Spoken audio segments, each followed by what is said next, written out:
Good evening and welcome to For the Record. Our topic tonight is around a child's game, a board game of sorts which has swept the world and is also emerging in Fiji, has actually been in Fiji for the past few months and is presenting some real problems. I'm talking about, of course, the Charlie Charlie game. If you're not too familiar with it, it's a board game where children use two pencils to supposedly summon demons and spirits. What started off as a harmless game around the world has actually become a problem for parents, for school administrators, and for the children playing the game themselves.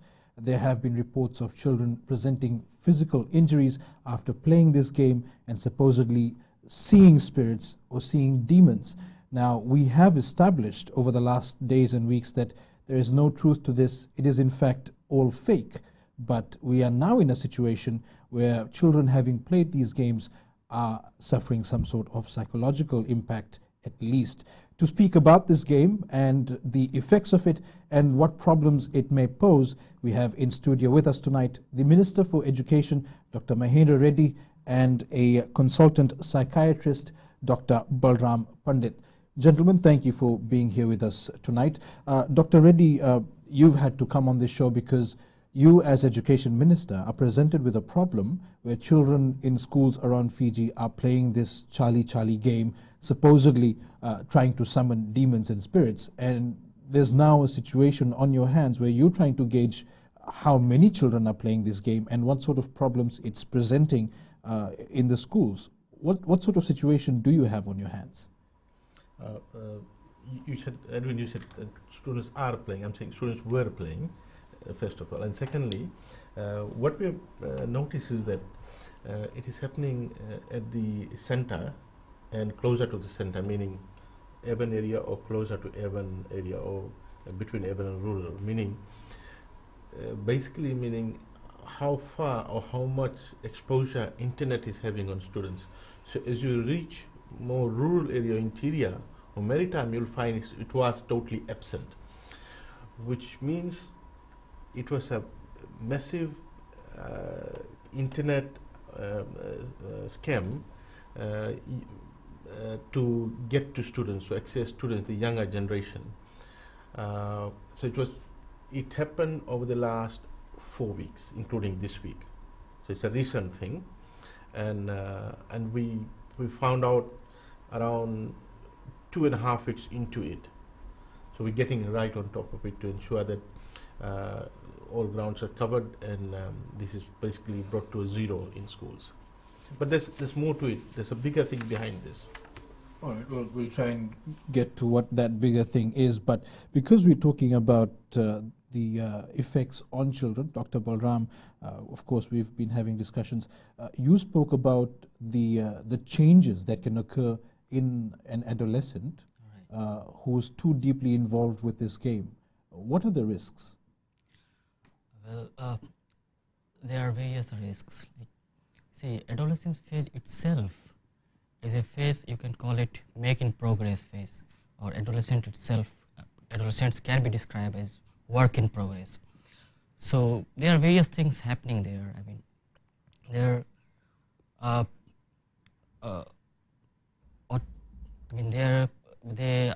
for their autonomy.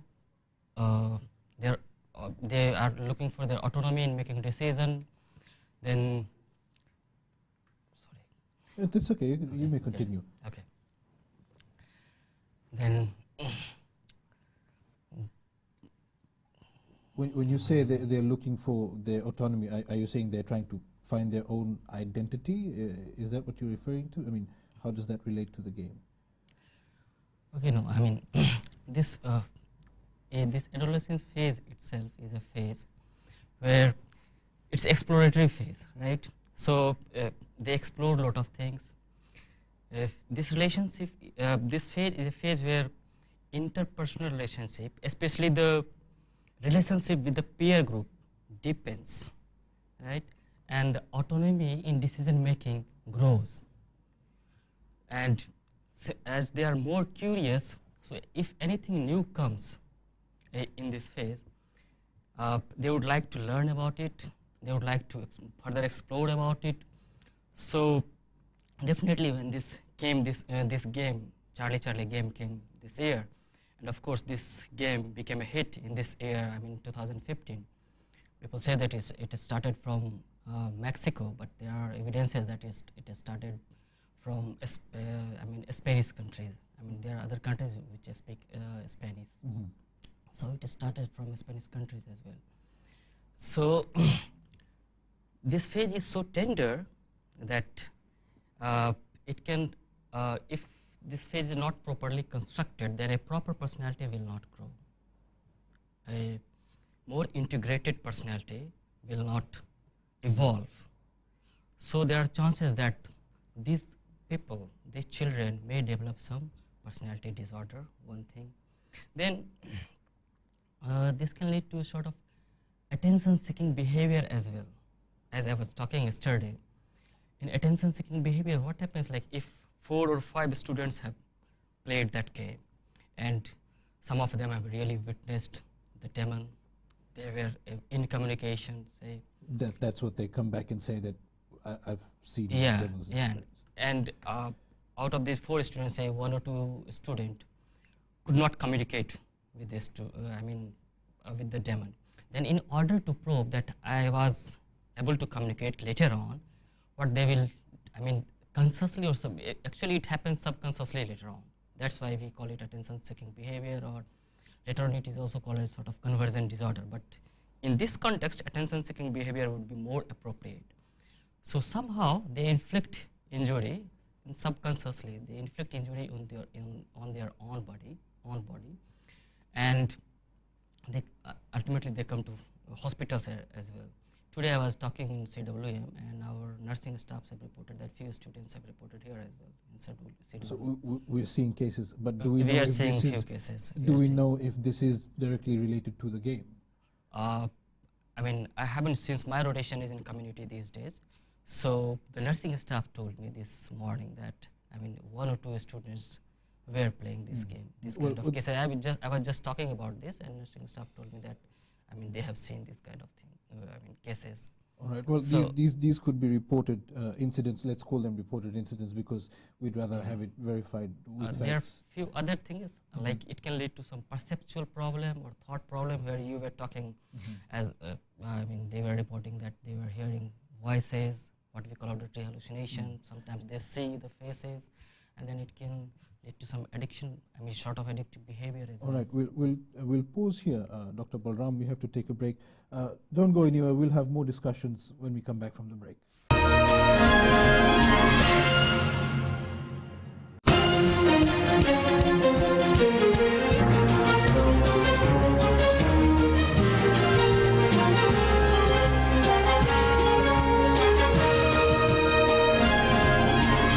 Welcome back to the show. We're talking about the Charlie game and the impacts that it may have been having or may have on children in the days to come. We are talking with Dr. Balram, a consultant psychiatrist with the Health Ministry, working at CWM and other parts of Fiji as well. Dr. Balram, before the break, you talked about how some nurses are reporting that they've had to deal with cases, but you went on to say that there is an explanation as to why some kids may be reporting that they're hearing voices and seeing things. What's the explanation there?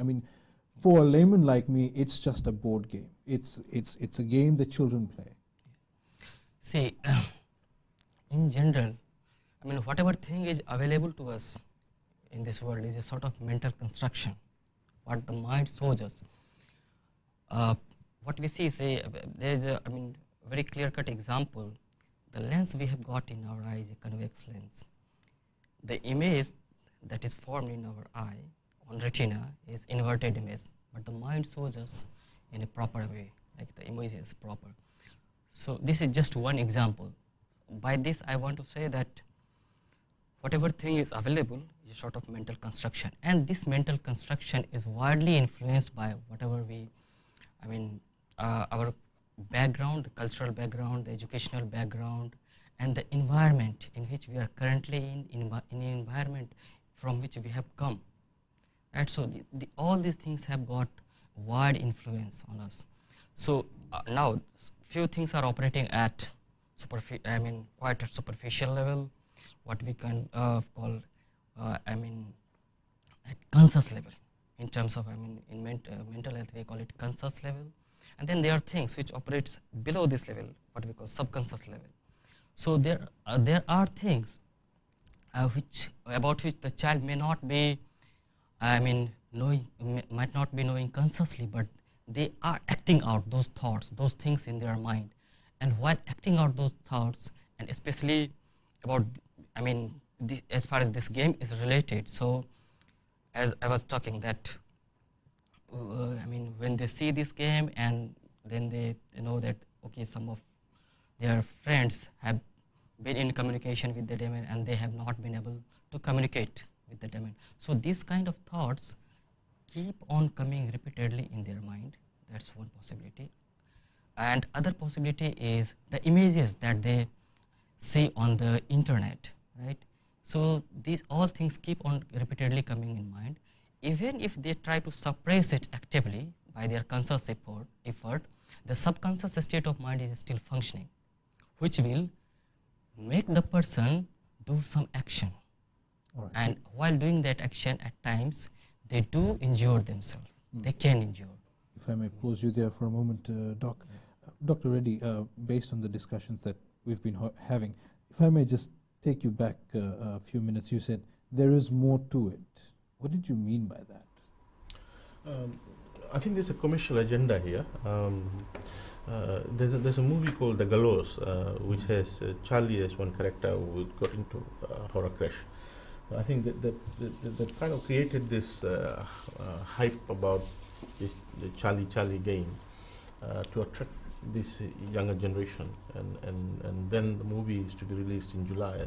I think that's the whole agenda, and we don't want to get our students into that commercial agenda, because it's taking the students away from learning. We've done a massive amount of work this year to get students into learning, get teachers more focused on teaching, and raise the standards. And this is something, because we're talking about a generation, as Doctor said, who has got a curious mind. And this game creates a hype, and it's a crowd puller game. It's not an individual game, it's a crowd game. Remember, so there'll be a crowd, the people will take turn. One person will shout, and the other will say, no, let me try. So it's a kind of crowd, and it keeps on spreading. It can kill the whole class and the whole school.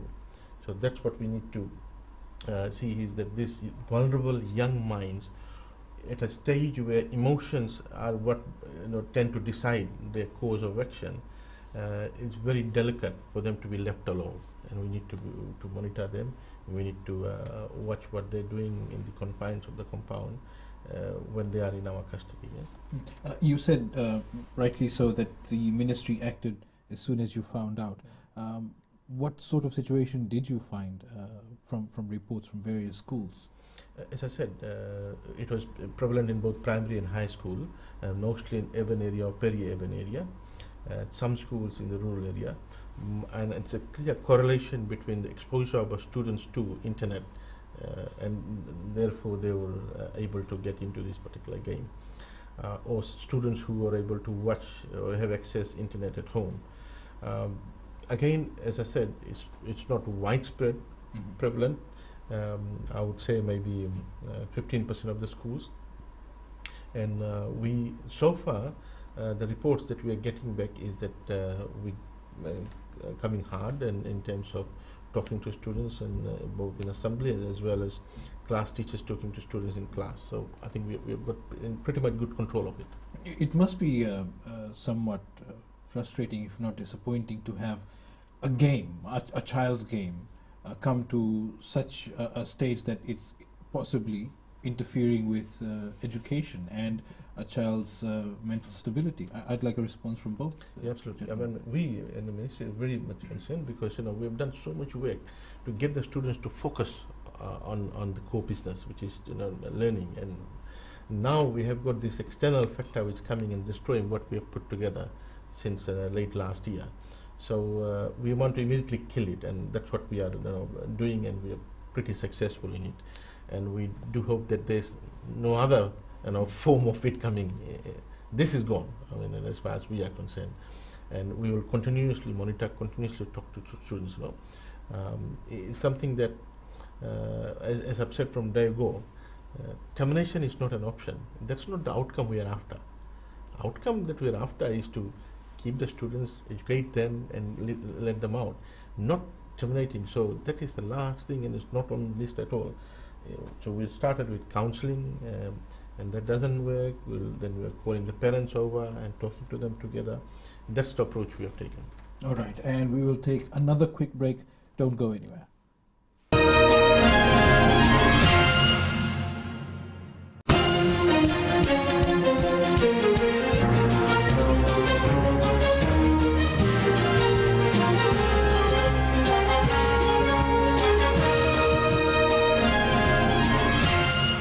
Wanaka, and welcome back to the show. As you may know by now, that we're discussing the game that children around the world and in parts of Fiji have been playing, called Charlie Charlie, which supposedly summons evil spirits, demons, and what have you.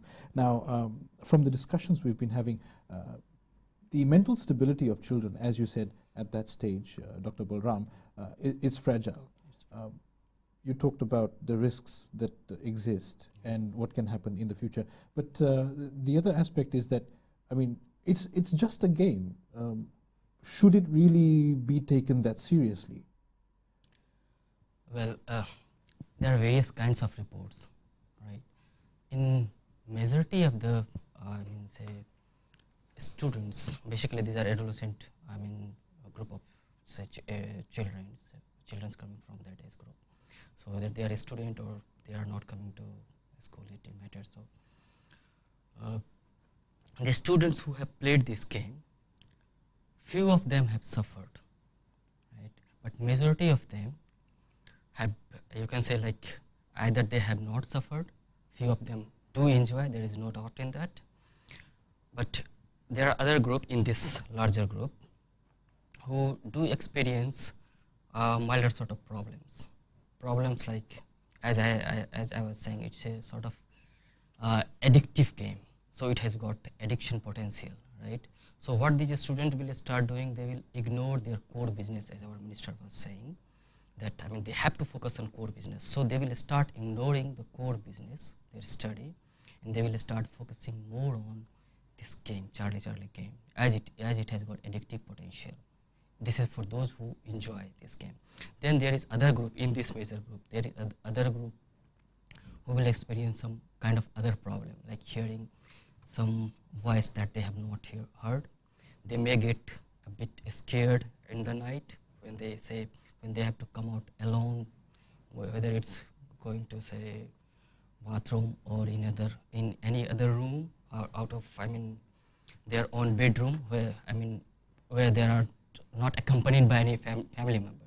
So when they are alone, they may feel a bit scared, and there can be some related to it. There can be some anxiety problems as well. Mm-hmm. So which are quite milder problems, but there are problems. So if you count all these things, then you will find that actually it causes, in a majority of the group, then you will say that, okay, in majority of the group, it is causing some problem. But the people who enjoy it they constitute only, say, you can say around 20 to 25% who actually enjoy it, and they also, I would say, they might be enjoying it for the time being, but in long course of time, it's going to be disastrous for their study, for their career. Dr. Reddy, have you been presented with any of these incidents or any of these cases where children have actually had issues with their studies, bearing in mind that it's only been in Fiji for a month or so, or as we know it? Well, it's a very short experience, but the way the cases have been described to us, they demonstrate that any free time outside class hours, they're spending on these this game rather than discussing about a problem or exam, etc. So the worry is that if this thing prevails, then in the class time, their mind won't be in the class. Mhm. Their mind will be on the game, and also on the characters and all the other things that Dr. Pandit has described. That's the worry. And then of course we gradually lose the child. If I may, I mean, I'm not an expert in psychiatry and what have you, but I would have thought that in these sort of situations, there would be visible signs that we would be able to pick up, say in a school or a parent or a guardian, where alarm bells would start ringing. I mean, is this really that subtle that we don't pick it up in time? Could that be a possibility? No, I think we can certainly pick it up. There would be signs like they would be paying less attention in classroom. There would be other signs like their performance in due course of time, their performance may decline. If they are playing in a school and if they know in the peer group, they do discuss about it as well. So if they know that, well, there are sites on which you can explore further, there are other varieties of it, because there are varieties of this Charlie game. So if in peer group they discuss that there are other varieties of what, and it would be worth exploring it. So when they are at home, they may try to explore it. So they will not be losing time at school. They will be losing time at home as well, when they will be exploring these websites, and then they will be coming with whole sort of things which are very much scary on the websites, if you see. And as our Honorable Minister was discussing about like how there can be some sort of, say, a gameplay from gaming agencies. If you see some websites, you will find that there are a lot of advertisements of varieties of pencils. Mm-hmm. And so that could just be... there can be, that angle as well. Dr. Reddy, other teachers, have they been told to look out for any possible signs that children may present after having played the game? No, we haven't gone to that extent because we're trying to kill this gaming school system. So basically we are saying at the moment is that we've got 0 tolerance for it. It's totally not allowed, so there's no question of looking at and monitoring signs, because it just began in Fiji. So we basically want to nip it in the bud, and that's what we are doing at the moment. But if there is any such case, then we've got counsellors in school and counsellors district level who will raise it, and the counsellors will then take it to the respective authority if the student could be counselled and quarantined for some time. But you have to bear in mind that we can't be watching these children on a 24/7 basis. There would be times where they are with their peers without parent or teacher being present. I mean, obviously your ministry would be talking to these students, but in assembly we have said that, look, in the school compound you can't engage, and therefore if any student sees any others engaging in it, you tell us, because it's not about only someone else doing it, it's also about distracting the learning environment to others who want to genuinely study. So it's the responsibility of every student to bring that matter up to the teacher, saying that I saw that student or the group of students were playing there. So it's not only teachers having an eye on the student, it's also the prefects and other students getting the information to the teacher or the principal or a teacher, saying that some group of students or someone was talking about it or playing in that particular corner. Mm-hmm. And with that, we've come to the end of this segment. We will take a short break. We'll be right back.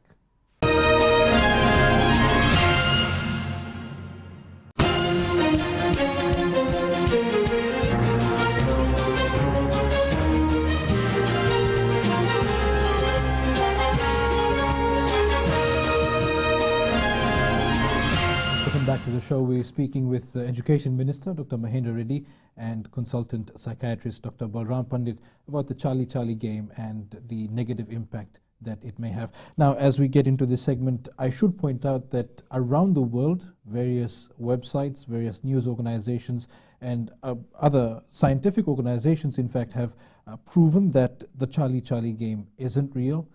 There have been reports that people have tested this game, and Others have tried to find the origins of the game, but so far as we discuss tonight, we can confirm that the Charlie Charlie game isn't real. There are no associations with any demonic spirits or anything untoward, and most instances it's been found that the reports that were coming out were more to do with the mental or psychological reactions of the children playing the game than it was anything to do with reality.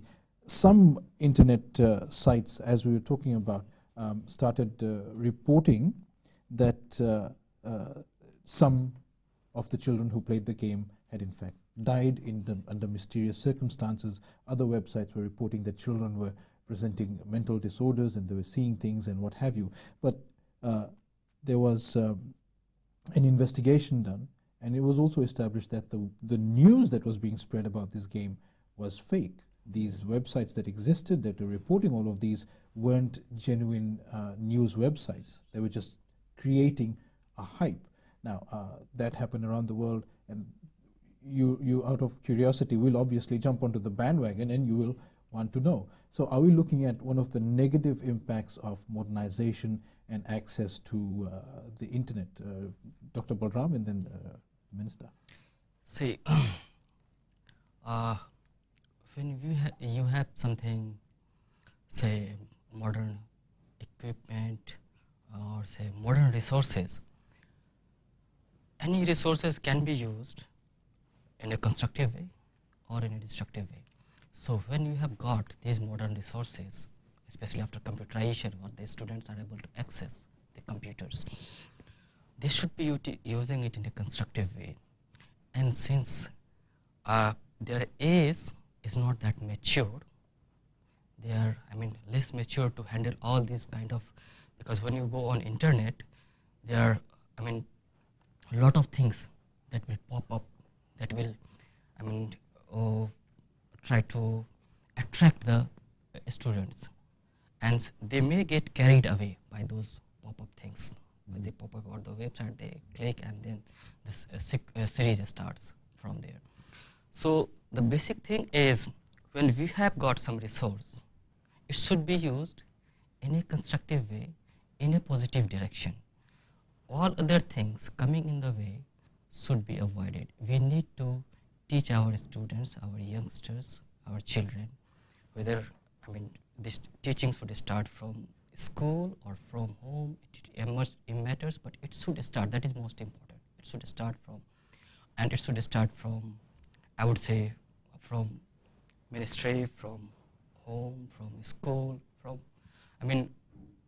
to whatever the environment or whatever the places the students are interacting with, students are going to. Dr. Reddy, obviously we have a very strong direction and focus on e-learning, access and empowerment of children through the internet, but aren't we looking at a negative impact? Yeah, absolutely. I think there's a lesson to be learned here about unfettered access to ICT modes of information, and I think the key lesson from this is we need to monitor our children. As the doctor has said, this is a very vulnerable age, and there's massive amount of information on internet, which is quite a large proportion of it is unfettered, unchecked, and inaccurate, and has all kinds of agenda to it. We need to look after our children, guide them into what areas they should, what side they should navigate, and we can't let them loose to totally the unfettered information on the internet. Second, also, you need to look at where the child have access to. It's at home, at school, and also in net cafes. And our stakeholders also have a responsibility that in the rush to make commercial gains, they also have a broader social responsibility in terms of ensuring that these young vulnerable minds are guided through, and therefore this net cafe owner should also ensure that children, what sites the children are accessing. I do understand there's a commercial dimension to it, but they should also have a broader responsibility and ensure that children do not get access to these sites. Going into the future, obviously we can't stop them from accessing the internet. I mean, in the day of smartphones, where almost every child has the internet literally at their fingertips, you must set some ground rules. And do you believe that, as Dr. Balram was saying, we should start setting an example from a young age, maybe not allow as much freedom for students to have smartphones? I think that's a difficult thing. The whole idea of ICT revolution is to provide ease of information access, and thus information which has been denied because people are not able to afford it or not able to access it, or was in a form which was not accessible. Now ICT revolution is breaking down those obstacles to access to information. So we need to be very careful about jumping onto the conclusion that we need to really screen and kind of restrict access. What all I'm saying, I think we need to take it in a positive manner of guiding our children and educating them about the implications of accessing untested and unfettered information, which could actually take them away from the focus that should be at that particular point in time of their life.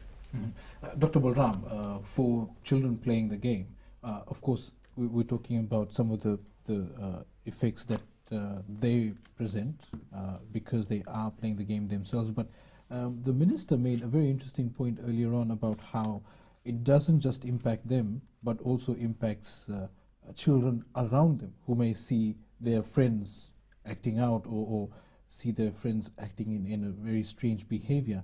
So are we looking at a wider social impact of this game?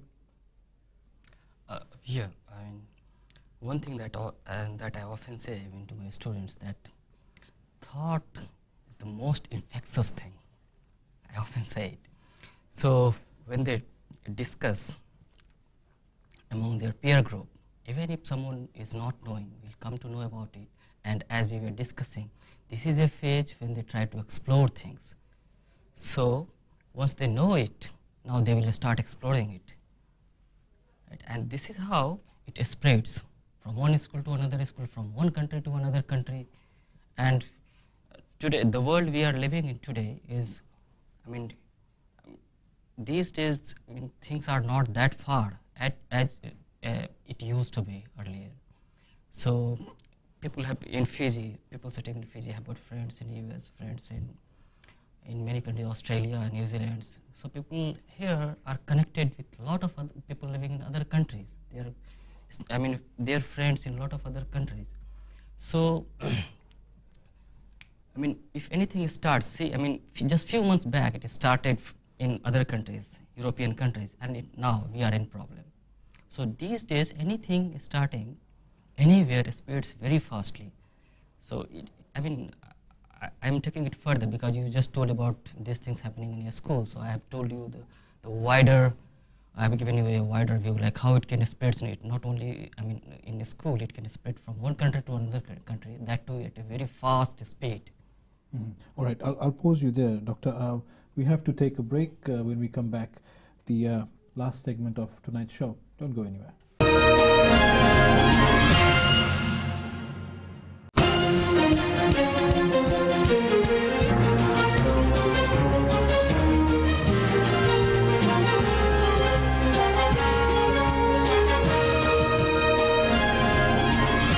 Good evening, and once again, welcome to the show. Our discussions tonight center around the Charlie game. We have in studio with us the Minister for Education, Dr. Mahendra Reddy, and consultant psychiatrist, Dr. Balram Pandit. Dr. Pandit, let's take this a step forward. The Minister has said we're not really in a danger phase right now. They are staying one step ahead of this Charlie game. But for parents and guardians who may be watching tonight, what advice would you give for them to deal with children who are playing the game? Yeah, as we were talking before, previous show, a small show, the first and foremost thing is the friendly environment that they need to have in their home. That friendly environment gives opportunity to the child to express I mean, himself or herself clearly, without any fear of like, if my parents come to know about this thing, then how will he react, how will he respond? So if that friendly environment is there, and if the child is having some problem after, say, going through this game, after playing this game, or if he is having some curiosity, see if he is having some question regarding this game, they can ask. They will, I mean, feel free to ask their parents. So that thing needs to be ensured. Like there should be a friendly environment, and if they come to know this, that okay, now his child has got some interest in this game, then parents need to tell the child that what are the merits of this, what are the demerits of this. Obviously, I mean, if he is interested, you will have to first say like if there is any merit or not. Mm-hmm. So, because he has got some interest, so it's better to start with merit if there is any, and then you tell the whole lots of demerits, obviously, which this game has got. So, you will enlist the whole lots of demerit, and you can finally tell the parents can finally tell the child that look, now you see both the sides. Now, I mean, you have to decide like what is the best. So why shouldn't you concentrate on your core business, on your study, instead of playing this kind of game? And if you have to play, if you have a playing time, you play. There are a whole lot of game. In Fiji, I mean, rugby is a very famous game, and if you play this game, I mean, it will give you, I mean, good. It will help in improving the physical health as well, and not only physical health. Studies have shown that games do help in improving mental health as well. Mm-hmm. Minister, you've been saying tonight that you've been one step ahead of the game. You are confident that you've acted early enough and effectively enough to ensure that it doesn't become a problem. Is that your belief? Are you confident? Yeah, I was in West from Tuesday till yesterday, and I did visit about 4 schools, and I asked about what's happening now, and we basically kind of killing this off now. So that's the feedback I'm getting, is that we're on control of it, and students are not engaging in it. There may be a few isolated cases that probably did not come to our attention of our teachers or heads of schools. We will deal with it. But what I can assure the parents and the stakeholders is that we are in control of this. And I think we were quite fortunate to get on top of this much earlier, at the earlier stage. Within, from my estimation, we got into it 2.5 weeks, probably 2.5 weeks into when students started to get engaged. So at that point in time, my feeling is probably 10% of the schools and 10% of the students. So which is, I think, a very manageable number. And then we started to talk, in assembly and in class. And as we draw towards the end of the show, what final message would you give to our viewers tonight with regards to this game?